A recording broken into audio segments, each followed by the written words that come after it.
Hello everyone आज जेहेतु Sunday थिला सेथिपाई पोखरी माछ धरा जाउथिला पोखरी माछ मरा हला माने तो समस्ते गाँ लोक पूरा अनै बसिथिले केबे माछ धरा हबो आ समस्ते झोल कि भजा करिकि खाइबारे व्यस्त हेबे। जेहेतु आज बार थिला ना आइंस पानी टिके नहेले पेट को भात रुचिबनी तापरे पुणी आज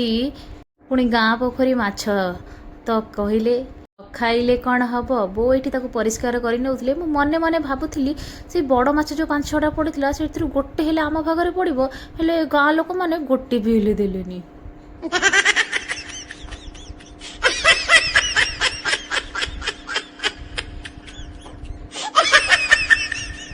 मने मने मु रागी जाइली तापर बहुत हो सारा पर मुझे हलदी ता सहित तेल किसी गोले नहीं रखी नहीं माछ को जेहेतु मोर 2 दिन स्टोर करके रखिबार थिला सेति मु लुण पकई नथि लुण पकईबा फल माछ सड़ी माने नरम नरम हो लाइक शेयर सब्सक्राइब